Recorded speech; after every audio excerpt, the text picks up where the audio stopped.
Hello दोस्तों, कैसे हो आप सभी लोग। स्वागत है आप सभी का मैक्स मांगा एक्सप्लेन में। आज हम फिर से शुरू करने जा रहे हैं रेवरेंड इंसैनिटी का अगला एपिसोड। कहानी वही है, लेकिन हर दिन एक नया मोड़ लेकर आती है, तो बिना देर किए चलिए अब शुरू करते हैं आज की चैप्टर नंबर 511 से 515 तक।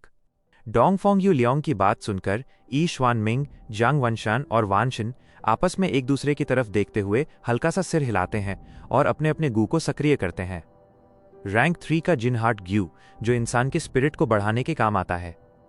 रैंक 2 का हार्ट साउंड ग्यू, जो दिल की आवाज को मजबूत करता है। रैंक 2 का हार्मनी ज्यू, जो दिल और आवाज को एक सुर में बांध देता है। रैंक 3 का फ्लाइंग सोल गू, जिससे सोल शरीर से बाहर निकल सकती है।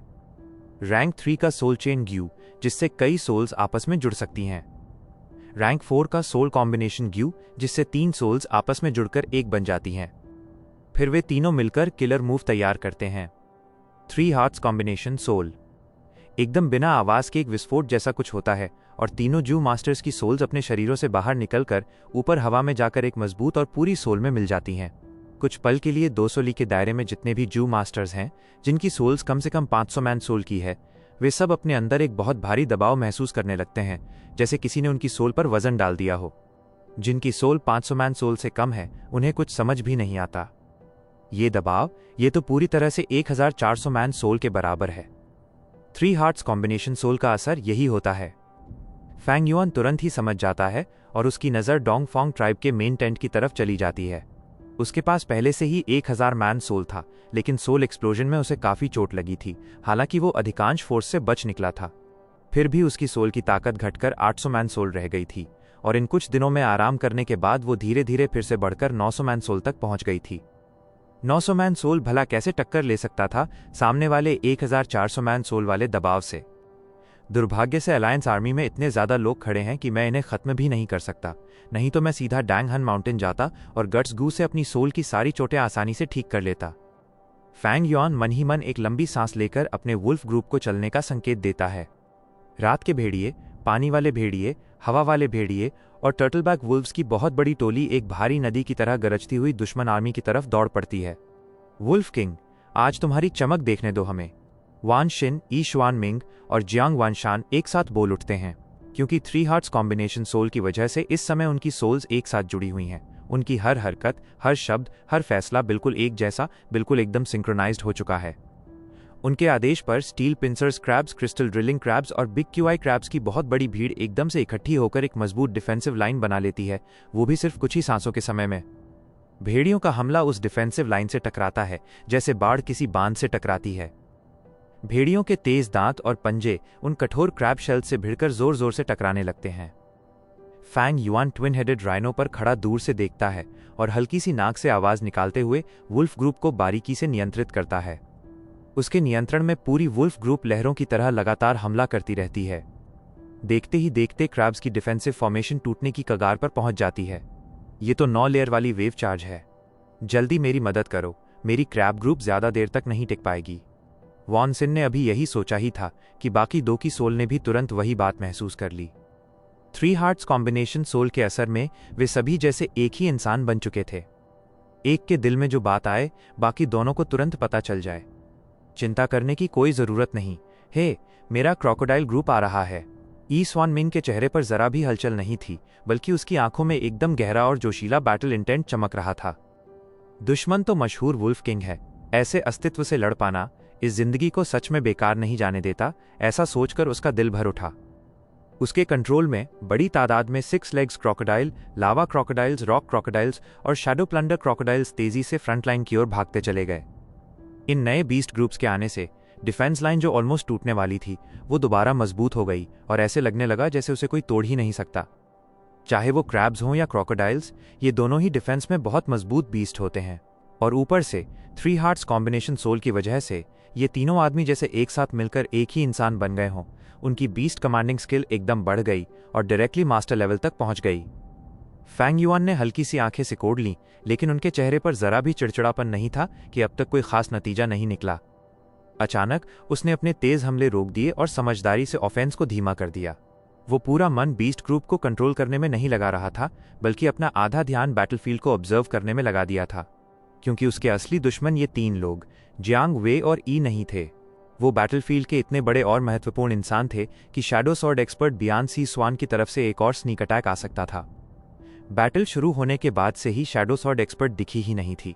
शायद वो अंधेरे में छुपकर फैंग युआन को ऑब्जर्व कर रही थी कि कब उसे सही मौका मिले और वो उसे मार सके। लेकिन फैंग युआन के पास रैंक 5 गू मास्टर हे लू लान मौजूद था। शायद इसी वजह से शैडो स्वॉर्ड एक्सपर्ट अब तक सामने नहीं आई। उसी समय अचानक वुल्फ ग्रुप के ऊपर आसमान में खून जैसे रंग वाले बड़े बड़े बैट्स का झुंड प्रकट हुआ। इन बैट्स के 4 पर थे और उनके पर बिल्कुल चाकू जैसे तेज और मजबूत थे। इनके हमला करते ही वुल्फ ग्रुप में बड़ी संख्या में कैजुअल्टीज होने लगीं। क्रोकोडाइल और क्रैब ग्रुप्स ने इसी मौके का फायदा उठाकर हमला तेज कर दिया और अपने बैटल लाइन को 100 कदम तक आगे धकेल दिया। सच में ये जियांग वानशान का मशहूर ब्लेडविंग ब्लड बैट्स ग्रुप ही है। फैंग युआन ने हल्की सी नजर चमकाई, लेकिन उसे बिल्कुल भी हैरानी नहीं हुई। हे ट्राइब से मिली इंटेल की वजह से उसे एनिमी गू मास्टर्स की कैपेबिलिटी का अच्छा अंदाजा था। डोंग फांग यू लियांग के पास कोई एनस्लेवमेंट पाथ मास्टर नहीं था, इसलिए फैंग युआन ने पहले ही सोच लिया था कि डोंग फांग यू लियांग उससे निपटने के लिए 3 हार्ट्स कॉम्बिनेशन सोल का इस्तेमाल करेगा। और ये मूव इस्तेमाल करने वाले कैंडिडेट वही सबसे मजबूत 3 एनस्लेवमेंट पाथ गू मास्टर्स होंगे। अब फांग युआन की जांच से कंफर्म हो गया कि ये 3 लोग जियांग वानशान, वानशिन और ई स्वान मिंग हैं। ब्लेडविंग ब्लड बैट्स की ऑफेंस इतनी तेज थी कि बैटलफील्ड का बड़ा हिस्सा तुरंत बदल गया। वुल्फ ग्रुप जो अपर हैंड में था धीरे धीरे पीछे धकेला जाने लगा और क्रोकोडाइल तथा क्रैब ग्रुप ने मौका पकड़कर जोरदार हमला बोला।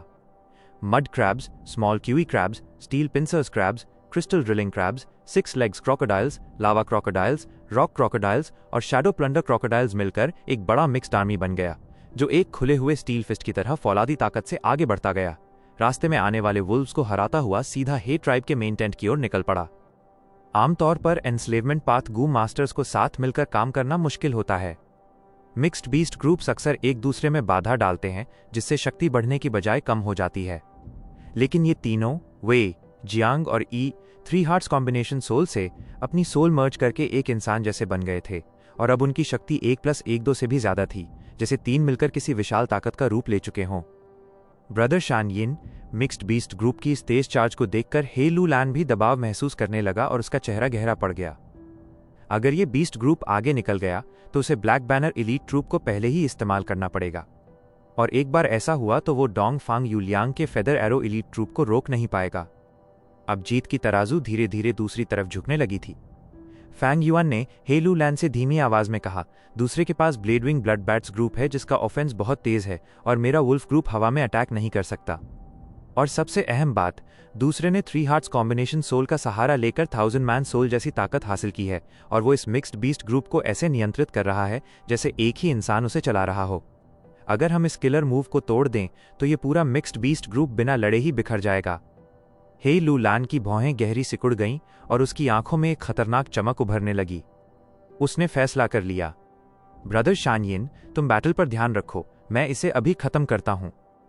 उसने एकदम अचानक अपना विशाल हाथ आगे बढ़ाया जो किसी आम आदमी की जांघ जितना मोटा था। उसका दायां हाथ पंजे जैसा बन गया और हथेली ऊपर की ओर उठी। रैंक 5 की ऑरा अचानक तेजी से ऊपर उठी और एपर्चर में मौजूद प्राइमीवल एसेंस तेजी से गिरकर 4 अलग अलग जीयू में बहने लगी। डोंग फैंग ट्राइब के पास 3 हार्ट्स कॉम्बिनेशन सोल है, लेकिन मेरी हे ट्राइब के पास डार्क वॉर्टेक्स है। हे लू लान ने खतरनाक मुस्कान के साथ कहा और उसके दिल में भयंकर किलिंग इंटेंट उमड़ पड़ा। फुस! एक काली धारा हवा में उठी और घूमकर हे लू लान की हथेली में उतर गई। फिर दूसरी धारा, तीसरी धारा, चौथी धारा। कुछ ही पलों में अनगिनत डार्क स्ट्रीम्स एक एक करके उठने लगे और सभी हे लू लान के दाहिने पंजे में इकट्ठे होने लगे। फू एस एस, फू एस एस, फू एस एस। गिनती से बाहर काले प्रवाह उठे और एक दूसरे में मिलकर एक विकराल आंधी जैसा दृश्य बना दिया। ये उंगली जितने मोटे डार्क स्ट्रीम्स आपस में दबते गए और एक काला चमकीला बिंदु बन गया, और जैसे जैसे डार्क स्ट्रीम्स उसमें घुसते गए वो काला बिंदु धीरे धीरे फूलकर एक मुट्ठी के बराबर काला गोल गोला बन गया। काला गोला जैसे अनमापी गहराई लिए हुए था, मानो सारी रात उसमें सघन हो गई हो और आसपास की रोशनी को भी अपने अंदर खींच रहा हो, जिससे लोगों के अंदर डर का एहसास फैल गया। लेकिन हे लू लान ने इस काले गोले को देखते ही बेहद उत्साह और पागल जैसी हत्या की इच्छा दिखाई। डांग फैंग लड़, इसे ले लो, हे लू लान ने अचानक चिल्लाया और अपनी जगह से गायब हो गया। अगले ही पल वो दुश्मन के मुख्य तंबू के ऊपर प्रकट हुआ। जा और मर, हे लू लैन ने पागल हंसी छोड़ते हुए अपनी कलाई पलटी, जैसे वो 1000 जून वजन पकड़ रहा हो। उसने सारी ताकत लगाकर धीरे धीरे काले गोले को डोंग फेंग यू लियांग की ओर धकेला। उसकी हरकत के साथ वो छोटा काला गोला पागलपन की तरह फैलने लगा और कुछ ही समय में ये एक छोटे पहाड़ जितना बड़ा हो गया। सफेद काले विशाल गोले ने धीरे धीरे दबाव डालते हुए जमीन पर अंधकार फैला दिया, जैसे सूरज की रोशनी खुद उसमें समा गई हो। गोले के गिरने से पहले ही मुख्य तंबू में मौजूद सभी गू मास्टर एक्सपर्ट्स ने भय महसूस किया, मानो किसी बड़े संकट का सामना कर रहे हों। वे उस दबाव वाले विशाल गोले को देखकर बोझिल महसूस करने लगे, जैसे उनके शरीर में सीसा भर दिया गया हो। वे पीछे हटना चाहते थे, लेकिन मुश्किल से हिल पा रहे थे। बकवास, ये तो हे कबीले की जानलेवा चाल डार्क वॉर्टेक्स है। पीछे हटो, पीछे हटो। गू मास्टर्स ने डर से चिल्लाया। उनके चेहरे पर प्रतिरोध की कोई छाया तक नहीं थी। वेक्सिन और बाकी 2 लोग निराशा में डूबे हुए थे। वे 3 हृदय संयोजन आत्मा स्थिति में थे और इस जानलेवा चाल को खत्म करने में कम से कम 2-3 मिनट लगते। लेकिन डोंग फांग यू लियांग के होठों के कोने पर मुस्कान खेल रही थी। वह आसमान की ओर देखने लगा। काला गोला उसकी दृष्टि में बढ़ता जा रहा था, लेकिन उसका चेहरा शांत था। जैसा मैंने सोचा था, हे लू लैन, मैं लंबे समय से तुम्हारी चाल का इंतजार कर रहा था। उसने हल्का सा अपना दायां पैर उठाया और अपने पैरों के नीचे सफेद बादल पर हल्का दबाव डाला। पहले से शांत सफेद बादल अचानक उबलते पानी की तरह फूट पड़ा और एक विशाल भंवर व्हर्लपूल में बदल गया। भंवर धीरे धीरे ऊपर उठता गया, जैसे एक विशाल खुला मुंह, और काले गोले को निगल लिया। ये क्या? हे लू लैन हैरान और क्रोधित हो गया। इस समय उसे एहसास हुआ कि वह डोंग फांग यू लियांग की चाल में फंस गया है। डोंग फांग यू लियांग ने बारीकी से ये जाल बिछाया था और इंतजार कर रहा था कि हे लू लैन इसमें घुस पड़े। मैं तुम्हें सिखाता हूं। ये किलर मूव मैंने 3 साल में इतनी मेहनत से बनाई है, क्लाउड व्हर्लपूल। इसे खासतौर पर तुम्हारे डार्क वॉर्टेक्स के लिए बनाया गया है। हे लू लैन, तुम हार गए, जैसे कई साल पहले हार गए थे। डोंग फांग यू लियांग ने अपनी जीत की घोषणा की। बकवास, हे लू लैन ने दांत पीसते हुए कहा। माथे पर पसीना था। वो पीछे हटना चाहता था, लेकिन क्लाउड व्हर्लपूल ने उसके डार्क वॉर्टेक्स को मजबूती से खींच लिया। डोंग फांग यू लियांग के होठों की मुस्कान और बड़ी हो गई जब उसने बुलाया, डोंग पो कोंग बियान सी स्वान।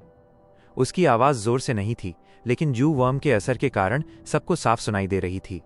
उसके आदेश सुनकर छाया तलवार विशेषज्ञ, जो लंबे समय से छुपी हुई थी, काली छाया में बदल गई और जमीन पर छाया में मरती हुई गति से बढ़ी। पलक झपकते ही वो ट्विन हेडेड राइनो के सामने आ गई। साथ ही एक बिजली की चमक हवा को फाड़ते हुए युद्धभूमि को पार कर तुरंत ट्विन हेडेड राइनो के सामने पहुंच गई। बिजली बिखर गई और एक वीर पुरुष में बदल गया, जो फिर फैंग युआन की ओर झपटा। Flying Lightning Dong Po Kong, Shadow Sword Expert Bian Sichuan। एक ही पल में हे लू लैन और फैंग युआन दोनों खतरे में पड़ गए। डोंग फांग यू लियांग सच में अपने नाम के हिसाब से एक सच्चा विजडम पाथ ग्यू मास्टर था। उसने बड़ी ही सटीकता से हे लू लैन की हर हरकत को पहले ही समझ लिया था। 3 hearts combination soul killer move तो बस एक चारा था, बस इतना कि हे लू लैन उस पर भरोसा करके हमला करने आए। और जैसे ही हे लू लैन फंसा, डोंग फांग यू लियांग आराम से अपना असली ट्रम्प कार्ड खोल सका। ये किलर मूव खास तौर पर डार्क वॉर्टेक्स को बांधने और हे लू लैन को जकड़कर रखने के लिए बनाया गया था। अभी थोड़ी देर पहले तक हे लू लैन मेन टेंट में था, लेकिन अब वो उसी जाल में फंसा हुआ था। इस वजह से फैंग युआन के चारों तरफ की डिफेंस अचानक बहुत ही ज्यादा कमजोर हो गई। और इसी मौके का फायदा उठाते हुए शैडो सॉर्ड एक्सपर्ट बियान सी श्वान अचानक सामने आई और मेन टेंट की तरफ घुसकर फिर से फैंग युआन को खत्म करने के लिए दौड़ी। क्योंकि अगर फैंग युआन मर जाता तो वुल्फ ग्रुप तुरंत बिखर जाता और विक्ट्री का पलड़ा पूरी तरह से डोंग फैंग अलायंस आर्मी की तरफ झुक जाता। इस बिहेडिंग द लीडर टैक्टिक को पक्का करने के लिए डोंग फांग यू लियांग ने सिर्फ शैडो सॉर्ड एक्सपर्ट को नहीं भेजा था, उसके साथ एक और भी ज्यादा ताकतवर गू मास्टर को भेजा गया था। वो था डोंग पो क्वांग, जिसे लोग फ्लाइंग लाइटनिंग के नाम से जानते थे। नॉर्दर्न प्लेन्स के उन चंद फ्लाइंग मास्टर्स में से एक और लाइटनिंग पाथ गू मास्टर था, जिसकी रैंक 4 अपर स्टेज कल्टिवेशन थी। उसने पहले की पूरी कियोटिक बैटल में एक भी मूव नहीं किया था। वो तो बस चुपचाप इसी वक्त का इंतजार कर रहा था ताकि एक ही वार से सभी को हिला दे। Protect Wolf King। Sneaky bastards, तुम लोग ये मत समझो कि यहां अपनी मर्जी कर पाओगे। वुल्फ किंग, जल्दी निकल जाओ। मेन टेंट के आसपास मौजूद 6 रैंक 3 गू मास्टर्स एक के बाद एक उछल पड़े और डोंग पो क्वांग और बियान सी स्वान को रोकने की कोशिश करने लगे। स्क्रैम डोंग पो क्वांग ने ठंडी आवाज में चिल्लाया और उसके शरीर पर चमकती लाइटनिंग अचानक फूटी। जो 3 जू मास्टर्स उसे रोक रहे थे, वो सीधा लाइटनिंग की चपेट में आ गए। उनकी डिफेंसिव जीयू तुरंत फूट गई। उनमें से 2 वहीं खत्म हो गए और एक बुरी तरह घायल होकर गिर पड़ा। हे बियान सी स्वान हल्की सी हंसी हंसी और उसका शरीर शैडो में बदलकर एक जहरीले सांप की तरह झटपट सभी गू मास्टर्स के बीच से निकलकर आगे बढ़ गया। क्या इतनी ज्यादा स्पीड? क्या यही है शैडो स्वॉर्ड एक्सपर्ट की असली ताकत? तीनों ग्यू मास्टर्स दंग रह गए। उन्होंने पीछे मुड़कर देखा तो बस बियान सी श्वान की एक मोहक सी पीठ आगे बढ़ती दिख रही थी। वे लोग उसे पकड़ने के लिए भागना चाहते थे, लेकिन अचानक उन्हें महसूस हुआ कि उनके हाथ पैर हिल ही नहीं रहे। उनके पैर और हाथ काले शैडो से बंधे हुए थे, जिससे वे उसी जगह जकड़ गए। उधर डोंग पो क्वांग और शैडो स्वॉर्ड एक्सपर्ट ऊपर और नीचे से फैंग युआन पर पिंसर अटैक करने आ रहे थे और फैंग युआन का चेहरा सफेद पड़ गया। उसकी आंखों में घबराहट थी और वो पीछे हटते हुए चिल्लाया, कोई जल्दी आओ, मेरी रक्षा करो। वुल्फ किंग, घबराने की जरूरत नहीं, हे शू यी आपकी रक्षा करेगा। एक आदमी फैंग युआन के पीछे खड़ा हुआ, काले कपड़ों में था और उसके चेहरे पर जरा भी डर नहीं दिख रहा था। वो 2 कदम आगे बढ़ा और सीधे फैंग युआन के सामने खड़ा हो गया। कॉटिंग डेथ डोंग पो क्वांग गर्जा और उसके शरीर की लाइटनिंग इतनी जोर से चमकी कि पल भर में वो लाइटनिंग एक बैटल स्पीयर में बदल गई और उसने उसी स्पीयर को लेकर हे शू यी पर हमला कर दिया। बियानसी श्वान ने हल्की सी नाक से आवाज निकाली और अपनी कलाई को जरा सा झटका दिया और उसी पल उसके हाथों से शैडो स्वॉर्ड्स की एक तेज लहर बाहर निकली। लेकिन हे शू यी के चेहरे पर जरा भी बदलाव नहीं आया, चाहे सामने 2 एक्सपर्ट्स का मिलाजुला हमला ही क्यों ना आ रहा था। उसने अपनी दोनों हथेलियां सीने के सामने जोड़ लीं, प्राइमीवल एसेंस को बाहर निकाला और चलाया। अगले ही पल एक जोरदार धमाका हुआ। उसकी डिफेंस पूरी तरह एक्टिवेट हो गई। 56 फ्लाइंग बोन शील्ड्स एक साथ उड़ते हुए आगे की तरफ आकर दीवार की तरह खड़े हो गए। उसके सिर के ऊपर से एक हरे रंग की चमक निकली और पूरे 100 कदम तक का इलाका रोशन कर दिया। काले आयन जैसे चमकते मेटल का उजाला उसके शरीर पर मोटा आर्मर बनकर ऊपर से नीचे तक जम गया। उसके चारों तरफ 9 गोस्ट फेसेस घूमते रहे, रोते सिसकते हुए आवाजें निकालते हुए। उसी समय एक गहरे भूरे रंग की oil wind flying bone shields के बीच बीच से बहने लगी। डोंग पो क्वांग की लाइटनिंग स्पीयर ने 7 शील्ड्स छेद डाले और ऑयल विंड में भी एक बड़ा छेद कर दिया, लेकिन जैसे ही वो काले आर्मर पर लगी वहीं रुक गई। दूसरी तरफ बियानसी स्वान के शैडो स्वॉर्ड्स ने कई शील्ड्स तोड़ डाले, लेकिन जैसे ही वे ऑयल विंड में घुसे ऐसा लगा जैसे किसी दलदल में गिर गए हों। उनकी रफ्तार खत्म हो गई और आगे बढ़ने की ताकत ही नहीं बची। हे शू यी हे लू लैन का एक्सपर्ट था और ब्लैक बैनर एलीट ट्रूप के 3 बड़े कमांडर्स में से एक, डिफेंस का उस्ताद। ऐसे डिफेंस एक्सपर्ट के सामने डोंग पो क्वांग और बियान सी श्वान दोनों थोड़ी देर के लिए अटक गए, चाहकर भी डिफेंस नहीं तोड़ पाए। हे शू यी को मोशी क्वांग के साथ बैटल में भयंकर हार मिली थी, लेकिन इसका मतलब ये नहीं था कि वो कमजोर था। बस सामने वाला बहुत बड़ा एक्सपर्ट था, नॉर्दर्न प्लेन्स भर में इंपीरियल कोर्ट की लड़ाई में सबसे ऊपर गिने जाने वालों में से एक। और अब जब उसके सामने फ्लाइंग लाइटनिंग और शैडो स्वॉर्ड एक्सपर्ट दोनों थे, फिर भी हे शू यी ने इधर उधर से ढाल बनाकर फैंग युआन को पीछे सुरक्षित रखा और दर्जनों मूव्स तक उसे कुछ होने नहीं दिया। उसकी ज्यू सेट डिफेंस पर ही बनाई गई थी और हर एक ज्यू वर्म एक दूसरे का साथ देता था। कई बार डांग पो क्वांग और बियान सी स्वान ने डिफेंस तोड़ने की कोशिश की, लेकिन हर बार असफल रहे। इधर इस इंटेंस बैटल का असर ट्विन हेडेड राइनो पर भी पड़ा।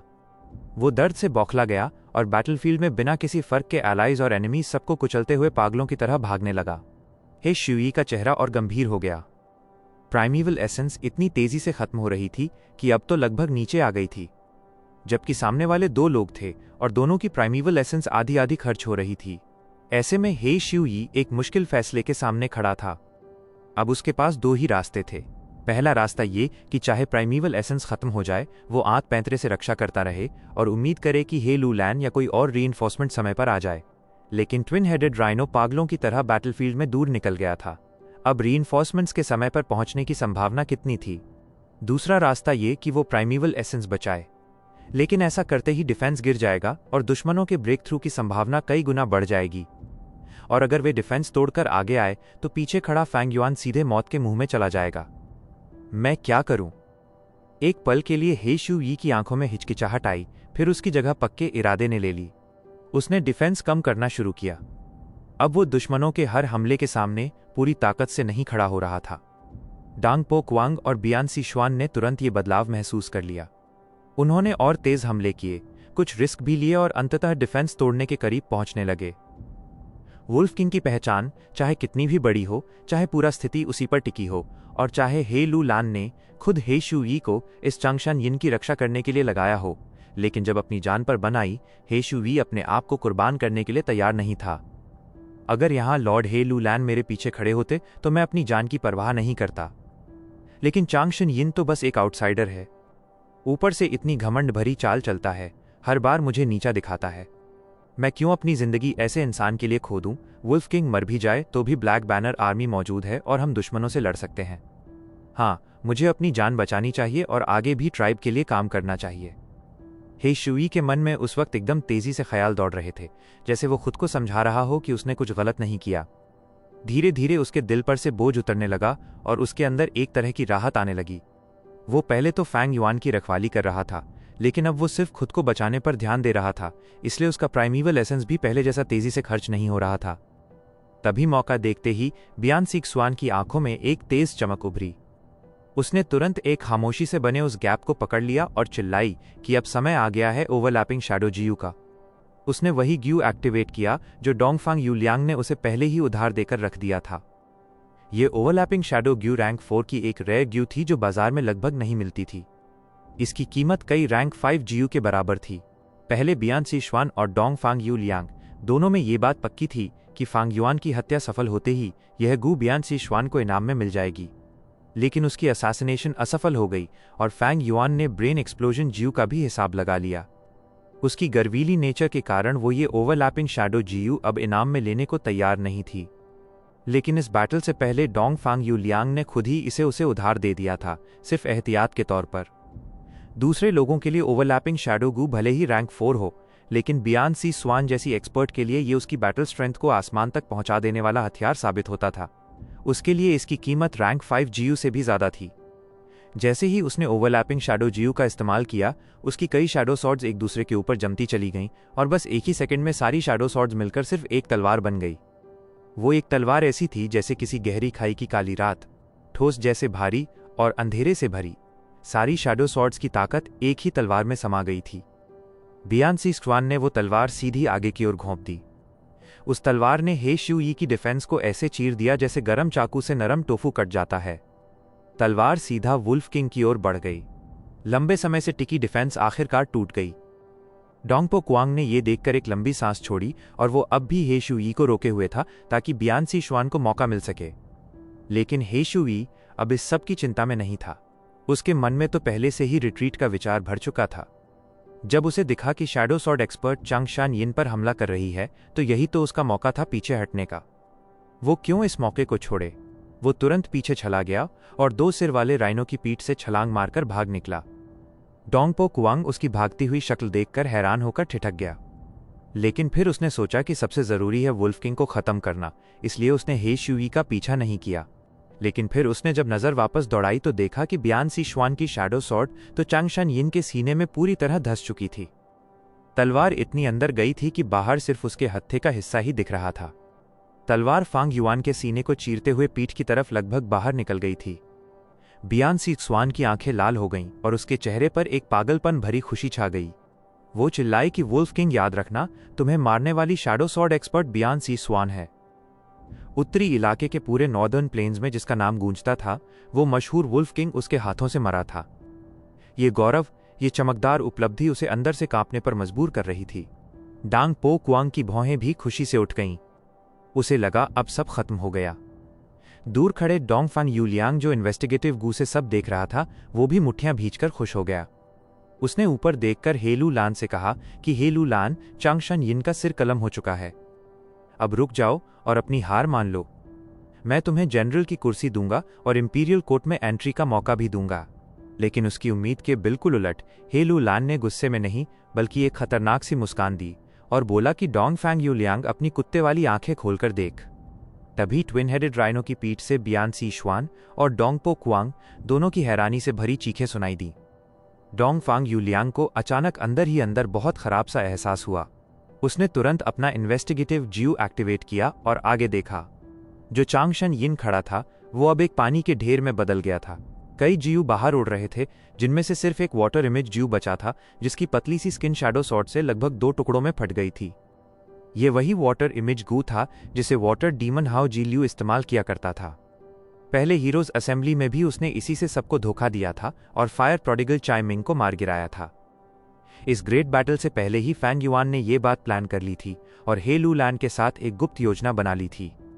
ये पूरी व्यवस्था बस इसी वजह से 3 लोगों के अलावा किसी को मालूम नहीं थी, ताकि खबर लीक ना हो। फैंग युआन का असली शरीर कभी भी मेन टेंट में था ही नहीं। वो तो बैटलफील्ड के एक कोने में छुपकर वुल्फ के ज्यू से पूरा बैटलफील्ड देख रहा था और वुल्फ पैक को कमांड कर रहा था।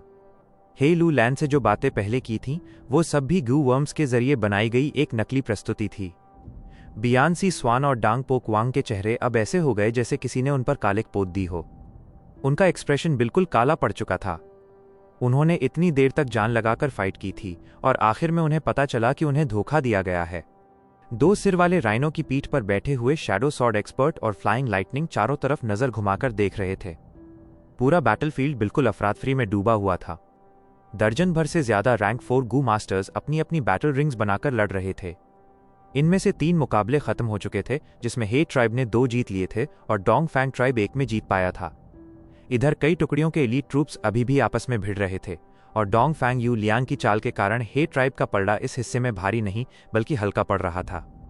उधर वुल्फ ग्रुप की क्रोकोडाइल, क्रैब और बैट ग्रुप से टक्कर भी बराबरी पर अड़ी हुई थी, लेकिन फैंग युआन का कहीं भी नाम निशान नहीं था। कोई नहीं जानता था कि वो आखिर छिपा कहाँ हुआ है। बियान सी शुआन और डोंगपो कोंग ने हर जगह खोज लिया, पर कुछ हाथ नहीं लगा और दोनों के चेहरे पर एक के बाद एक काली परछाई उतरती चली गईं। डोंग फैंग यू लियांग ने जल्दी ही इस नाकामी को मान लिया। वो हल्का सा मुस्कुराया और बोला कि ये सब थोड़ा दिलचस्प जरूर है, लेकिन अभी भी उसकी उम्मीदों के अंदर ही है। उसने कहा कि जब तक वुल्फ किंग वुल्फ ग्रुप को कमांड कर रहा है, उसकी सोल की हलचलें जरूर महसूस होंगी और देर सवेर वे उसकी जगह पता कर लेंगे। हे लू लान की हार बस थोड़ी देर के लिए रुकी हुई है, खत्म नहीं हुई। हे लू लान जोर से हंस पड़ा। उसके हंसने में तिरस्कार साफ झलक रहा था। वो बोला कि डोंग फैंग बच्चे, तुम सच में सोचते हो कि मैं तुम्हारी चालों में फंसा हुआ हूं? इतना बोलते ही उसके पूरे जिस्म की स्किन रात की तरह बिल्कुल काली हो गई। उसी समय उसके शरीर के रोम छिद्रों से काला धुआं उमड़कर बाहर आने लगा। वह काला धुआं लगातार उबलता रहा और कुछ ही पलों में उसके पूरे शरीर को ढंक गया। कुछ ही सांसों में हे लू लैन एक इंसानी शक्ल वाले काले धुएं में बदल चुका था, जिसके ऊपर धुआं घूमता हुआ उठ रहा था और बाहर से देखने पर केवल उसकी खूनपीसी आंखें दिखाई दे रही थीं। डोंग फैंग यू लियांग के दिल में अचानक बहुत ही खराब सा एहसास उठ खड़ा हुआ। भागने का ख्याल उसके मन में बिजली की तरह कौंधा, लेकिन क्लाउड वर्लपूल भले ही डार्क वॉर्टेक्स को पकड़े हुए था और हे लू लैन को रोक रहा था, पर दूसरी तरफ ये डार्क वॉर्टेक्स भी क्लाउड वर्लपूल को उतना ही रोक रहा था। अगले ही पल हे लू लैन धुएं में बदलकर सीधे डार्क वॉर्टेक्स के अंदर समा गया। डोंग फैंग यू लियांग के मुंह से निकला कि यह अच्छा नहीं हुआ। उसके पूरे शरीर का खून मानो जम गया, लेकिन उस वक्त तो बहुत देर हो चुकी थी। जो डार्क जायंट स्फीयर एक छोटे पहाड़ के बराबर का था, वो पहले धीरे धीरे क्लाउड वर्लपूल द्वारा खाया जा रहा था, लेकिन अचानक वो डार्क वॉर्टेक्स बुरी तरह सिकुड़ने लगा। क्लाउड वॉर्टेक्स को संभलने का मौका ही नहीं मिला और वो डार्क वॉर्टेक्स की तरफ खिंचकर सिमटने लगा, पर अगले ही पल डार्क वॉर्टेक्स जोर से फैल गया। दरअसल फैलना कहना गलत होगा, ये तो सीधा एक्सप्लोजन था।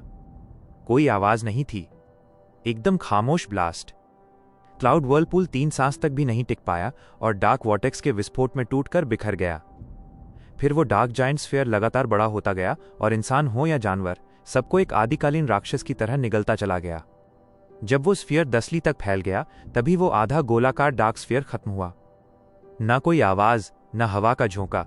इस अजीब और डरावने धमाके में केवल गलाने की ताकत थी, जो सामने की हर चीज को पिघला दे रही थी।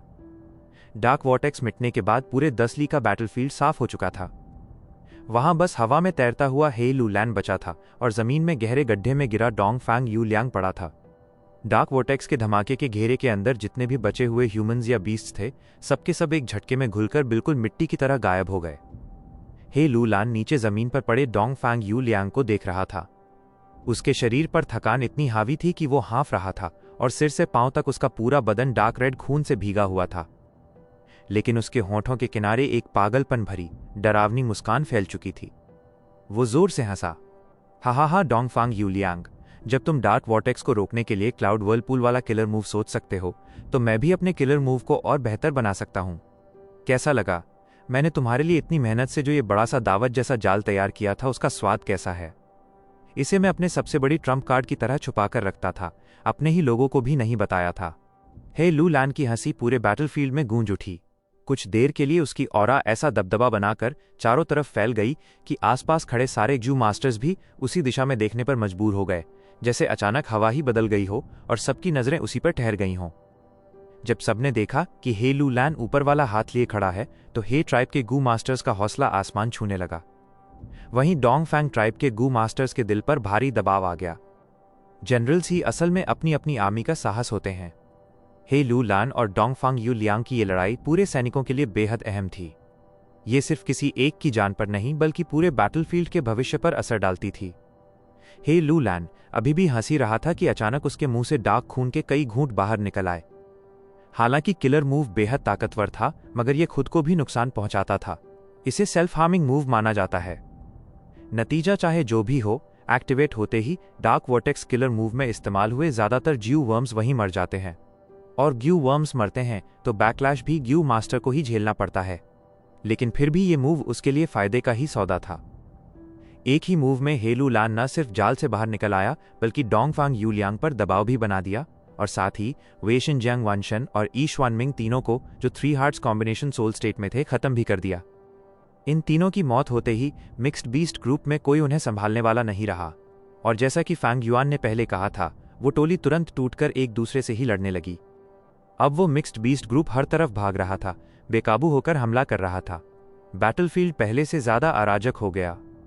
डोंगफांग यू लियांग धीरे धीरे उठा, उसके चेहरे पर गहरी गंभीरता थी। हे लू लैन ने इस किलर मूव को इतनी गोपनीयता से छिपाकर रखा था कि डोंगफांग यू लियांग को इसका एक भी संकेत नहीं मिला था। इसलिए वो बिल्कुल अंदाजा नहीं लगा पाया था कि इतने भयानक फोर्स के साथ ये किलर मूव इंप्रूव किया गया होगा। असल में डोंगफांग यू लियांग ने अपनी तरफ से पहले से ही ई श्वानमिंग वे शन और जियांग वांगशान तीनों के लिए भाग निकलने का रास्ता तैयार कर रखा था, जो उन्हें बैटलफील्ड के पीछे के हिस्से में तुरंत भेज देता। लेकिन हे लू लैन ने जब अपना किलर मूव इंप्रूव किया, तो उसने उसमें एक स्पेस पाथ ज्यू भी जोड़ दिया था। इसलिए डार्क वॉर्टेक्स फटते ही आसपास की स्पेस लॉक हो गई और डोंगफैंग यू लियांग के सारे मेथड्स वहीं बेअसर हो गए। हे लू लैन ने सबके सामने जोर से कहा, डोंगफांग यू लियांग, अभी भी देर नहीं हुई है।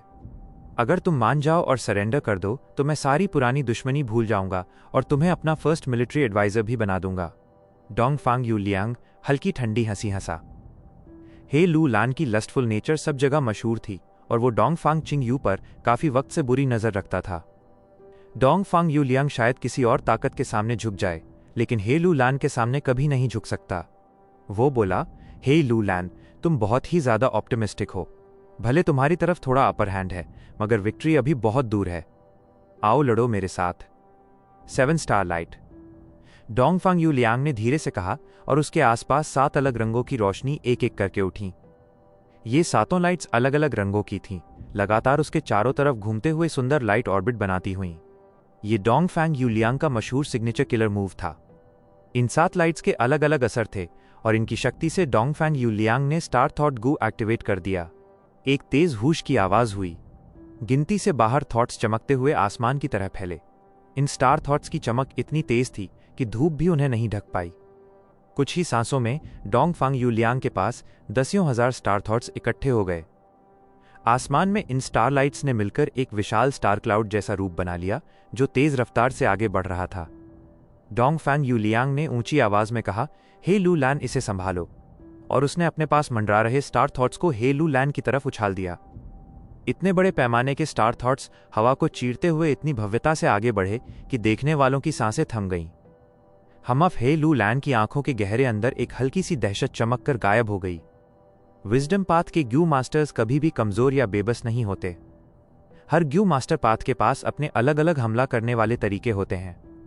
कोई भी ऐसा रास्ता जिसमें हमला करने की ताकत ना हो, समय की धारा में खुद ब खुद मिट जाता है। कई साल पहले हे लू लैन और डोंगफांग यू लियांग का आमना सामना हुआ था। उस समय सिर्फ कुछ हजार स्टार थॉट्स की एक छोटी सी लहर ही हे लू लैन को भारी नुकसान देने के लिए काफी थी। स्टार थॉट्स की रफ्तार बहुत तेज होती थी। ये किसी भी दिशा से सीधा दुश्मन के दिमाग पर वार करते थे, और इनसे बच पाना लगभग नामुमकिन था। इतने सारे स्टार थॉट्स को देखकर हे लू लैन के मन में ये बात साफ हो गई कि डोंगफांग यू लियांग इस बार जान दांव पर लगा चुका है। इतनी संख्या में स्टार थॉट्स बनाना शरीर या सोल को चोट पहुंचाने से भी आगे की बात थी। चाहे लड़ाई का अंत कुछ भी हो, डोंगफांग यू लियांग अपनी उम्र के कम से कम 2 साल तो गंवा ही देगा। हे लू लैन की हालत भी अभी ठीक नहीं थी। इसलिए उसके मन में पीछे हटने का विचार आने लगा। ही लू लैन ने पीछे देखने में देर नहीं की। वो एक झटके में अपनी जगह से गायब होकर 1000 कदम दूर जा पहुंचा। लेकिन स्टार थॉट्स बिजली की तरह तेज थे। वे उसके पीछे ऐसे पड़े थे जैसे किसी तरह पीछा छोड़े बिना नहीं मानेंगे। हे लू लैन बीच बीच में खुद को हील करता जाता और लगातार बचता भी जाता। स्टार थॉट से बना वो विशाल स्टार क्लाउड उसके पीछे पागलों की तरह भागता जा रहा था और रास्ते में जो भी आता सबको तहस नहस करता जाता। जिन गू मास्टर्स की विल पावर कमजोर थी वे सीधे पागलपन की हालत में जा गिरे। जिनके दिमाग पर स्टार थॉट्स की चोट लगी वे चक्कर खाकर खड़े भी नहीं रह पा रहे थे। सिर्फ कुछ ही मजबूत इरादों वाले जू मास्टर्स अपने विचारों की ताकत से बाहरी स्टार थॉट्स को तोड़ने में जुटे थे। लेकिन उनके ऐसा करने से इस विशाल लड़ाई की गति धीमी पड़ने लगी। रैंक 4 वाले गू मास्टर्स बैटलफील्ड पर दौड़ते भागते तबाही मचा सकते थे, लेकिन जब कोई रैंक 5 गू मास्टर चलता था तो पूरा बैटलफील्ड उसका असर महसूस करता था। डोंगफांग यूलियांग ने पूरी ताकत से वार पर वार करना शुरू कर दिया। हे लू लैन लगातार दबाव में आने लगा। स्टार थॉट से बना वो विशाल स्टार क्लाउड बैटलफील्ड का सबसे हावी हिस्सा बन चुका था। स्टार थॉट्स बहुत तेजी से खत्म भी होते थे, लेकिन डोंगफांग यूलियांग इतनी तेजी से नए स्टार थॉट्स बनाता जा रहा था कि बादल का आकार घटने के बजाय थोड़ा बढ़ ही रहा था। बैटलफील्ड पर सभी की निगाह उसी स्टार क्लाउड पर टिक गई थी। जब भी वो बादल किसी के पास आता, ज्यादातर गू मास्टर्स भागना ही बेहतर समझते ताकि कहीं उनकी बुद्धि न छिन जाए। लेकिन फिर भी डोंगफांग यूलियांग के चेहरे पर जरा सी भी खुशी नहीं थी। वह उल्टा और भी परेशान होने लगा था। हे लू लैन की मूवमेंट ग्यू की ताकत बहुत जबरदस्त थी। स्टार थॉट्स भी उसका पीछा नहीं कर पा रहे थे। डोंगफांग यूलियांग अच्छे से जानता था कि हे अलायंस आर्मी में दो ही शख्स सबसे अहम हैं, हे लू लैन और चांगशान यिन। हे लू लैन तो खरगोश से भी तेज भाग रहा था और चांगशान यिन किसी कोने में छिपकर अपनी सोल को दबाकर सिर्फ थोड़ा सा हिस्सा वुल्फ ग्रुप को कंट्रोल करने में लगा रहा था। ऐसे माहौल में उसे बाहर खींचने का मौका बहुत ही कम था। डोंगफांग यूलियांग की आंखों में ठंडी चमक उभर आई। उसने सोचा, जब ये बाहर नहीं आ रहे तो इसकी इलीट ट्रूप्स को ही खत्म करता हूं। देखते हैं फिर कितनी देर सहते हो। स्टार क्लाउड अचानक दिशा बदलकर इलीट ट्रूप्स के बैटल रिंग्स की ओर टूट पड़ा। ये इलीट ट्रूप्स रैंक 2 कल्टिवेशन वाले थे और उनके लीडर्स रैंक 3 गू मास्टर्स थे। संख्या में ज्यादा होने के बावजूद वे डोंगफांग यूलियांग के सामने टिक ही नहीं सकते थे। स्टार क्लाउड की नजर पड़ते ही हे ट्राइब की ब्लू बटरफ्लाई एलीट ट्रूप पल भर में टूटकर बिखर गई। अनगिनत लोग मर गए। ये ट्राइब लीडर ने दर्द में चिल्लाते हुए मन ही मन कहा, मेरी एलीट ट्रूप। डोंगफांग यूलियांग ने भौं उठाई और स्टार क्लाउड को वॉर डॉग एलीट ट्रूप की ओर मोड़ दिया। वॉर डॉग एलीट ट्रूप भी चंद पलों में बिखर गई और आसपास की ट्रूप्स ने उन्हें घेर कर पूरी तरह खत्म कर दिया। वांग ट्राइब लीडर का दिल जैसे छाती में फट गया। मेरी वॉर डॉग एलीट ट्रूप, जिन्होंने इसे तैयार करने में इतने रिसोर्सेज और मेहनत लगाई, वो सब पलों में राख हो गया। डोंगफांग यूलियांग की भौं और सिकुड़ गई। 2 एलीट ट्रूप्स को खत्म करने में स्टार थॉट्स की भारी खपत हुई थी। अगर वो लगातार नए स्टार थॉट्स न बना रहा होता तो स्टार क्लाउड कब का खत्म हो चुका होता। 7 स्टारलाइट्स की ताकत मिलने के बावजूद उसके शरीर में कमजोरी भरने लगी थी। उसके काले नीले बालों में सफेदी की लकीरें झलकने लगीं। एक कोने में छिपा फांग युआन वुल्फ केयर ग्यू से सब कुछ देख रहा था और हल्की हंसी के साथ बोला, बस मारते जाओ, देखते हैं ये किलर मूव कब तक चला पाता है। जितने ज्यादा लोग मरेंगे उतनी अधिक सोल्स मुझे बाद में मिलेंगी।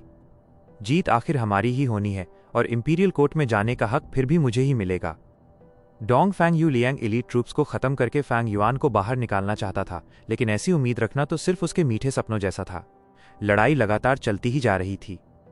डोंगफांग यूलियांग ने अपनी पूरी ताकत लगाकर एक के बाद एक करके 3 एलीट ट्रूप्स का सफाया कर दिया था, जिस वजह से डोंगफांग ट्राइब अब साफ तौर पर बढ़त बनाती जा रही थी। सब तरफ से एक ही आवाज उठ रही थी, किल इन हे ट्राइब के गुंडों को खत्म कर डालो, मर्दों को मार दो और औरतों को हमारे कैंप में ले चलो। डोंगफांग अलायंस आर्मी का जोश आसमान छूने लगा और वे इतनी तेजी से हमला कर रहे थे कि हे ट्राइब की अलाइड आर्मी को सांस लेने तक की मोहलत नहीं मिल रही थी। लेकिन जिस इंसान ने इस पूरे जोश की शुरुआत की थी वही डोंगफांग यूलियांग अंदर ही अंदर थोड़ा चिंतित था। भले ही बाहर से जीत मिलती हुई लग रही थी, लेकिन उसके हिसाब से उनकी तरफ के ट्रम्प कार्ड्स लगभग खत्म हो चुके थे। उसकी किलर मूव 7 स्टारलाइट्स अब ज्यादा देर तक नहीं चलने वाली थी। अगर उसने जल्द से जल्द ही लोलन और चांगशन यिन को बाहर नहीं खींचा तो हालात उल्टे भी पड़ सकते थे। ये सोचते ही उसकी आंखों में एक ठंडी चमक उभर आई। उसकी तीखी निगाहें सीधी जाकर ठहर गईं हे ट्राइब की मिड आर्मी पर, जहां उनका ब्लैक बैनर एलीट ट्रूप मौजूद था। ये ट्रूप बाकी सबसे कहीं ज्यादा ताकतवर था। अब तक ये पूरी तरह चुप बैठा था, जैसे किसी खास मौके का इंतजार कर रहा था। इसके बाद डोंगफांग यू लियांग की निगाह बैटलफील्ड के एक अलग कोने की तरफ मुड़ी। वहां जी ट्राइब के गू मास्टर्स इकट्ठा थे। जे गुआंग और बाकी सब खून से लथपथ होकर भी बहादुरी से लड़ रहे थे। डोंगफांग यू लियांग ने बिना किसी भाव के अपने स्टार थॉट क्लाउड को बीच से 2 हिस्सों में बांट दिया। एक हिस्सा ब्लैक बैनर एलीट ट्रूप की तरफ बढ़ा और दूसरा जी ट्राइब की ओर।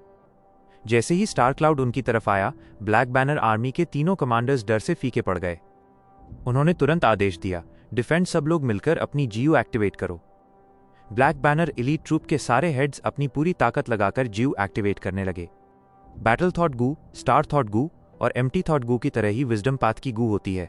ब्लैक बैनर एलीट ट्रूप में जो भी अलग अलग रैंक के कमांडर्स थे, वे रैंक 3 से रैंक 4 तक की बैटल थॉट जीयू को एक साथ एक्टिवेट करने लगे। ये बैटल थॉट जीयू इन पर इस्तेमाल करने के लिए होती हैं। जैसे ही ये एक्टिवेट होती हैं, ये जीयू इनके दिमाग में जाकर उनकी लड़ने की इच्छा को इतना बढ़ा देती हैं कि वे बिल्कुल बेखौफ हो जाते हैं। स्टार थॉट क्लाउड उनकी तरफ झपट पड़ा। तभी ब्लैक बैनर एलीट ट्रूप के ऊपर लाल लाल थॉट्स चमकने लगे। इन बैटल थॉट्स की संख्या कम थी, लेकिन जितनी भी थीं, उन्होंने ब्लैक बैनर एलीट ट्रूप की रक्षा दीवार के रूप में खड़े होकर स्टार थॉट क्लाउड को काफी हद तक रोक लिया। फैंग युआन ये देखकर मन ही मन बोला, हे ट्राइब सच में एक सुपर ट्राइब कहलाने लायक है। इनका एलीट ट्रूप बाकी किसी भी ट्राइब के एलीट ट्रूप से कितने स्तर ऊपर है। ये ब्लैक बैनर एलीट ट्रूप पूरी तरह हे ट्राइब का खास दस्ता था। शांति के दिनों में ये अपना समय सिर्फ प्रशिक्षण में और ताकत इकट्ठा करने में लगाते थे। हर ग्यू मास्टर यहां चुन चुन कर रखा गया था। इन पर बेहिसाब रिसोर्सेस खर्च किए जाते थे, जिससे ये एक खास ट्रम्प कार्ड की तरह तैयार होते थे। इनमें से हर सोल्जर की इच्छा शक्ति बेहद मजबूत थी। वे खुद ही थॉट्स के इस हमले का काफी हिस्सा सहन कर सकते थे। और जब बैटल थॉट्स की प्रोटेक्शन जुड़ गई, तो स्टार थॉट क्लाउड पहली बार सच में रोका जा सका। और ये भी सच था कि डोंगफांग यू लियांग ने अपनी पूरी ताकत ब्लैक बैनर ट्रूप पर नहीं लगाई थी। उसने स्टार क्लाउड को 2 हिस्सों में बांटा था और सिर्फ आधा हिस्सा ब्लैक बैनर एलीट ट्रूप को दिया था। ब्लैक बैनर एलीट ट्रूप की ये जबरदस्त परफॉर्मेंस देखकर बाकी सब हैरान रह गए। ये ट्रूप बाकी तबाह हो चुके ट्रूप से बिल्कुल अलग ही नजर आ रहा था। लेकिन दूसरी तरफ जी ट्राइब की हालत बहुत खराब थी। उनकी तरफ से लगातार दर्दनाक चीखें उठ रही थीं। वे स्टार थॉट्स के हमले में कटते जा रहे थे। फैंग युआन दूर से ये सब बिना किसी भाव के देख रहा था। उसके पास वुल्फ केयर ग्यू था, जिसकी वजह से वो जी ट्राइब की हालत बहुत साफ साफ देख सकता था। जी ट्राइब उसके लिए बस एक चेस पीस था, ताकि उसकी पहचान छुपी रहे, और चेस मास्टर कभी किसी मोहरे के लिए खुद खतरे में नहीं कूदता। उधर डोंगफांग यू लियांग लगातार छोटी छोटी देर बाद नजरें घुमाकर देखता जा रहा था। उसने डिटेक्शन जीयू एक्टिवेट कर रखी थी। उसे बस इतना चाहिए था कि फैंग युआन जे ट्राइब को बचाने की कोशिश में कहीं भी कुछ करे। बस एक बार फैंग युआन की सोल फ्लक्चुएशंस मिल जाएं, तो वो उसकी असली जगह तुरंत पकड़ लेगा।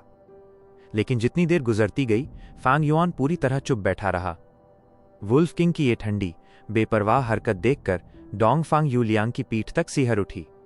इसके उलट हे लू लैन जब देखता है कि उसका ब्लैक बैनर एलीट ट्रूप भी अब रोकने में कमजोर पड़ने लगा है, तो वो बिना देर किए खुद मैदान में उतर आता है। हे लू लैन जोर से गरजकर बोला, डोंगफांग यू लियांग, अब मर जा। उसकी आवाज में ऐसा रौब था जैसे वो पहले ही बैकलैश से उबर चुका हो। डोंगफांग यू लियांग ने हल्की सी घृणा के साथ नाक से आवाज निकाली और उसके सिर के ऊपर बड़ी मात्रा में नए स्टार थॉट्स चमक उठे, जो सीधा हे लू लैन की तरफ टूटकर पड़े। दोनों हवा में ही टकरा गए। कई वार हुए, कई चालें बदली गईं, लेकिन थोड़ी देर तक किसी को भी जीत हार का अंदाजा नहीं लगा। हे लू लैन के बीच में कूद पड़ने से वो स्टार थॉट क्लाउड, जो ब्लैक बैनर एलीट ट्रूप को परेशान कर रहा था, अब अपना सहारा खो बैठा। कुछ देर तक तबाही मचाने के बाद वो पूरी तरह मिट गया। बैटलफील्ड, जो कुछ देर पहले उथल पुथल में बदल गया था, फिर से एक तरह की ठहराव वाली स्थिति में आ गया।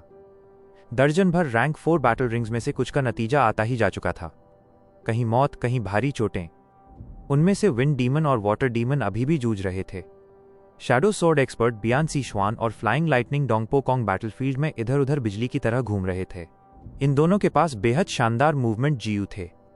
रैंक 4 गू मास्टर्स भी उन्हें रोकने की कोशिश करते, फिर भी वे आसानी से निकल जाते।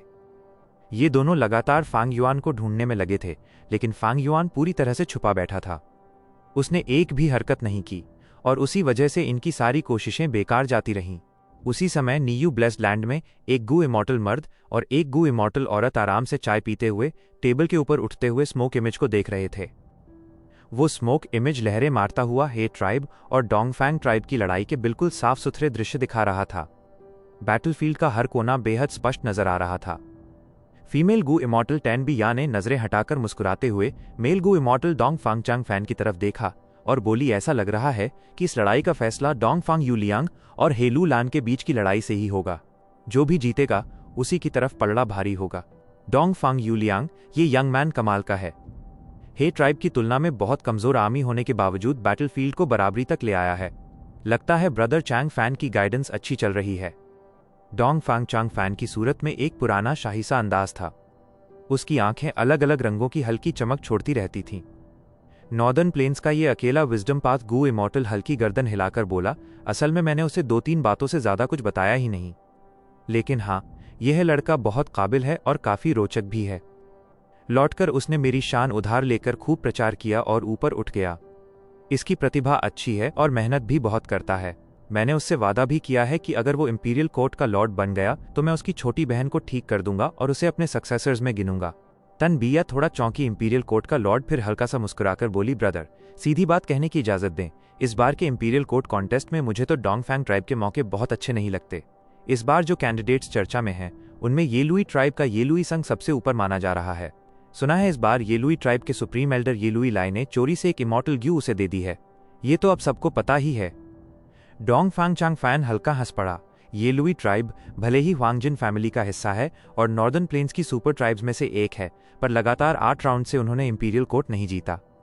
इस वजह से हे ट्राइब का हे चेंग उसे खूब ताना दे रहा है। अब शायद अपनी इज्जत वापस पाने के लिए ये लुई लाई ने इमॉर्टल गू दी होगी। तन बाइया ने धीरे से चाय पीते हुए कहा, हाँ, और हे लू लान तो हे चेंग की 27वीं कॉन्क्यूबाइन का बेटा है। वो उसका अपना बेटा है, इसलिए भावनाएं भी हैं और कर्तव्य भी। वो तो पीछे से पूरी ताकत लगा रहा है। इस वजह से हे लू लैन भी सबसे आगे वाले कैंडिडेट्स में है। इतिहास देख लो, इंपीरियल कोर्ट की लड़ाई हमेशा कुछ ही बड़े ह्वांगजिन फैमिली ट्राइब्स की टक्कर रही है। जिसको लॉर्ड बनाया जाता है उसके पीछे बेहद ताकतवर समर्थन होता है, और मेरे हिसाब से हे लू लान के मौके डोंग फांग यू लियांग से कहीं ज्यादा मजबूत हैं। लेकिन डोंग फैंग चांग फैन ने धीरे से सिर हिला दिया। तनबी या की आंखों में उत्सुकता की चमक उभरी। क्यों ब्रदर चांग फैन, क्या आपने भी चोरी से कोई इमॉर्टल गू डोंग फांग यू लियांग को दे दी है या कोई खास व्यवस्था की है ताकि वो इंपीरियल कोर्ट का लॉर्ड बन जाए? विजडम पाथ वाले अक्सर गहरी योजनाएं बनाते हैं, दूर तक की बातें सोचते हैं। कई ग्यू इमॉर्टल्स खुद इस तरह की योजनाओं का शिकार रह चुके हैं। नॉर्दर्न प्लेन्स में विजडम पाथ के गू इमॉर्टल्स बहुत कम होते हैं और डोंग फैंग चांग फैन उनमें से सबसे प्रसिद्ध था। अगर उसने गुप्त रूप से कुछ तैयारी की होती और जब तक वो इंपीरियल कोर्ट कॉन्टेस्ट के नियम ना तोड़ता तब तक डोंग फांग यू लियांग की जीत की संभावना बहुत बढ़ सकती थी। लेकिन डोंग फांग चांग फैन ने टानबिया की पूरी कल्पना को नकार दिया नहीं। इस बार के इंपीरियल कोर्ट कॉन्टेस्ट में एमे ट्राइब की गति बहुत प्रचंड है। वे तो जैसे आधा ताज पहले ही अपने सिर पर रख चुके हों। फिर मैं डोंग फांग चांग फैन बेकार मेहनत क्यों करूंगा? डोंग फैंग चांग फैन काफी बूढ़ा हो चुका था। उसके पास अब बहुत वक्त भी नहीं बचा था। उसने अपने खुद के जीवन की आखिरी घड़ियां तक आंक ली थीं। इसलिए उसके लिए अब सबसे जरूरी बात यही थी कि ट्राइब के लिए एक सक्सेसर चुनकर उसे तैयार कर दे। इंपीरियल कोर्ट की लड़ाई उसके लिए अब दूसरी प्राथमिकता थी। हर गू मास्टर विजडम पाथ वाला नहीं बन सकता, सिर्फ विजडम पाथ गू वर्म्स होने से भी नहीं। डोंग फांग चांग फैन को डोंग फांग यू लियांग की प्रतिभा बहुत पसंद थी और थोड़ा सा भय भी था। उसे सबसे ज्यादा ये बात पसंद आई कि डोंग फांग यू लियांग की एक कमजोर और बीमार छोटी बहन थी जो कल्टिवेट भी नहीं कर सकती थी। डोंग फांग यू लियांग की यही सबसे बड़ी कमजोरी थी और बस यही पकड़ उसके हाथ आ जाए तो उसे अब कभी भी डोंग फांग यू लियांग की लॉयल्टी की चिंता नहीं रहनी थी। इंपीरियल कोर्ट की लड़ाई तो बस एक प्लान था जो उसने डोंग फांग यू लियांग के लिए बनाया था। उसे पहले ही पता था कि जब डोंग फांग यू लियांग हार जाएगा तब वो दौड़ता हुआ उसके पास आएगा और अपनी छोटी सिस्टर को बचाने की भीख मांगेगा। और ये तो ऐसा था जैसे वो खुद ही आकर अपनी कमजोरी उसके हाथ में सौंप दे रहा हो। और अगर किस्मत से डोंग फांग यू लियांग सक्सीड भी हो गया तो वो भी उसके लिए एक बोनस ही बन जाता। हाँ, उसने वादा तो किया था कि वो उसकी लिटिल सिस्टर को हील कर देगा, लेकिन कौन कह सकता है कि वो पूरी तरह ठीक हो ही जाएगी। तनबी या ये सुनकर हैरान रह गई। उसने पूछा, ब्रदर चांग फैन, तुम सच में एमे ट्राइब के बारे में इतने पॉजिटिव हो? मेमा ट्राइब बड़ा है, उनकी मिलिट्री स्ट्रेंथ भी अच्छी है, लेकिन उनके पास कोई गू इमॉर्टल सुप्रीम एल्डर तो है नहीं। डोंग फांग चांग फैन तो जैसे इस सवाल का इंतजार ही कर रहा था। उसने आराम से जवाब दिया, सिस्टर बिया, तुम्हें शायद पता नहीं है कि स्नोई माउंटेन ब्लेस्ड लैंड ने एमा ट्राइब से चोरी छिपे कांटेक्ट करके उन्हें सपोर्ट देने की तैयारी कर ली है। स्नोई माउंटेन ब्लेस लैंड, वो डिमोनिक पाथ गू इमॉर्टल्स का पूरा झुंड। ये सुनते ही तन बियाइया का चेहरा पूरी तरह उतर गया। ये खबर उसके लिए बहुत बड़ा धक्का थी। वो डोंग फांग चैंग फैन की तरफ गौर से देखने लगी और बोली, ब्रदर चैंग फैन, तुम्हें ये सब पता कैसे चला?